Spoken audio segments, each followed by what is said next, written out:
A good percentage of modern real estate training is based on objection handling. These are scripts and dialogues that work to justify the agent's value and participation.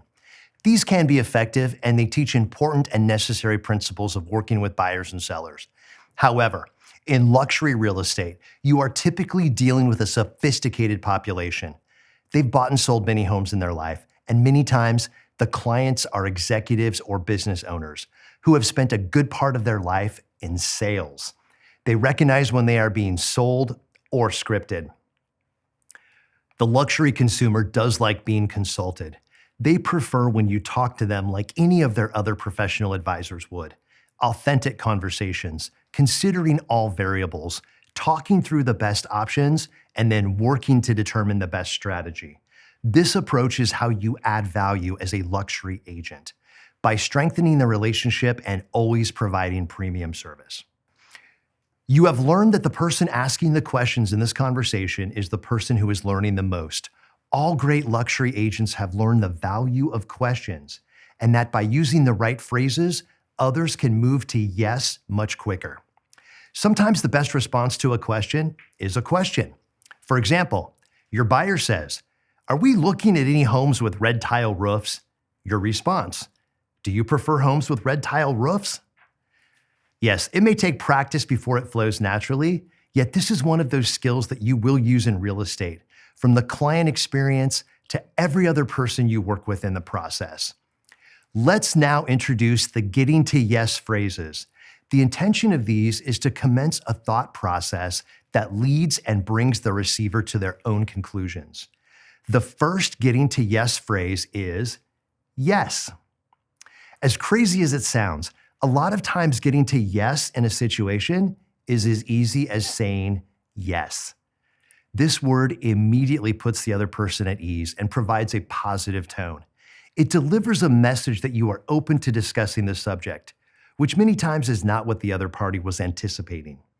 Now, these examples may seem a bit unorthodox, yet when delivered in the right spirit, with the right tone of voice, they can be very effective. For example, a seller asks, "Will you lower your commission?" You say, "Yes." "Will you list at the price I recommend?" Or a seller says, "You need to list the home at my price. Will you do that?" You say, "Yes." "Will you be able to give me a current appraisal?" The principle here is most everything is negotiable in real estate. If a person is asking you for a concession, then equal it out with a commensurate value that adds balance to the situation. That's exactly how the business world works. Value for value. And this is how the luxury consumer thinks. An experienced luxury agent will agree it's better to accept a commission concession up front on a well-priced home with motivated sellers than to stand your ground and fight for a full commission on an overpriced listing with unmotivated sellers. The hardline objection handling scripts can sometimes backfire. Luxury clients are business-minded, and they understand the value of business relationships. They know there are exceptions to almost every rule, and the best practice in business is efficiency, where all parties involved are moving towards the same goal. Here is another example of yes. A person says, "I don't like working with people I know." You say, "Yes, I feel the exact same way. It can get awkward if they do not perform." Or a seller says, "I have a family friend who can list the home for a lower commission."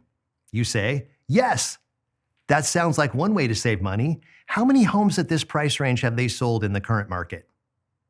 While this may seem a little flippant, know that when it is delivered with sincerity and concern, it does not feel out of place. The second getting to yes phrase is, "Would it help if?" This works great because it demonstrates that you want to put in the effort and help the other person in a genuine way. It demonstrates your concern and eases the person into the next stage of a decision.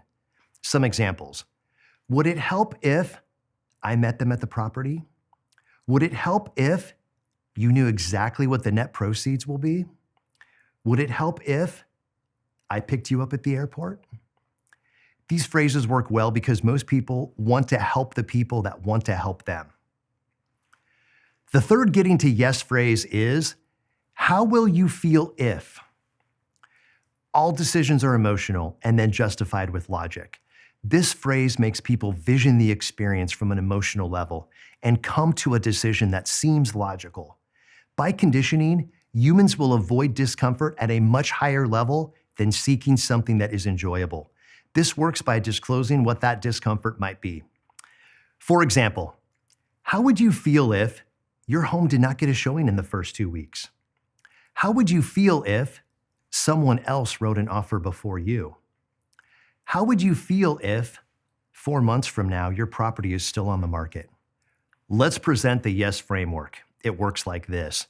A person says, I have a family friend who can list the home for a lower commission. You say, yes, that sounds like one way to save money. How many homes at this price range have they sold in the current market?